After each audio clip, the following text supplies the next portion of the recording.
তাহসানের বিয়ে নিয়ে একের পর এক ধোঁয়াশার সৃষ্টি হতে শুরু করেছে সামাজিক যোগাযোগ মাধ্যমে। ইতিমধ্যে জানা যায়, রোজার বাবা ছিলেন একজন শীর্ষ সন্ত্রাসী, যাকে র্যাব গুলি করে মেরে ফেলেছে। এখন সামাজিক যোগাযোগ মাধ্যমে গুঞ্জন উঠেছে রোজা তার প্রেমিক ফাইজকে ধোঁকা দিয়েছেন শুধুমাত্র তাহসানকে বিয়ে করার জন্য। এর আগে তাহসান তার বিয়ে নিয়েও ধোঁয়াশা সৃষ্টি করেছিলেন জনমনে। একবার তিনি বলেছিলেন বিয়ে করছেন, আবার পরবর্তীতে জানান তিনি এখনো বিয়ে করছেন না। তবে ইতিমধ্যেই তাহসান তাদের বিয়ের ছবি তার নিজের ফেসবুকে পোস্ট করেছেন, যা ইতিমধ্যেই ভাইরাল হয়ে গেছে।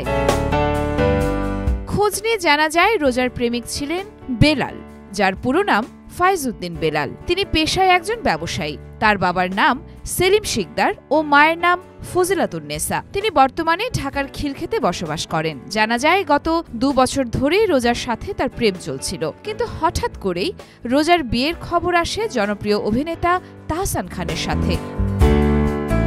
সামাজিক যোগাযোগ মাধ্যমে অনেকেই বলছেন রোজার সাথে ফাইজের গভীর প্রেমের সম্পর্ক ছিল। তারা একসাথে একই ছাদের নিচে অনেকদিন বসবাস করেছেন। তবে তাদের বের করা তথ্যে প্রেমের সম্পর্কের সত্যতা পেলেও একই ছাদের নিচে বসবাস এ বিষয়ে কোনো উপযুক্ত তথ্য এখনো পাওয়া যায়নি।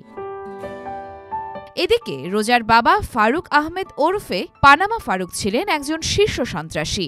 যুবলীগের সাথে তিনি জড়িত ছিলেন এবং পরবর্তীতে তিনি র্যাবের ক্রসফায়ারে মারা যান। এদিকে গোপন সূত্রে জানা গেছে রোজা বরিশালের গ্লোবাল ইউনিভার্সিটিতে ভর্তি হলেও কখনোই গ্র্যাজুয়েশন কমপ্লিট করেননি। এমনকি এও জানা যাচ্ছে রোজা বিদেশে গিয়েছেন রাজনৈতিক আশ্রয়ে। তার বাবাকে ক্রসফায়ার দেওয়া হয়েছে এই ভিত্তিতে।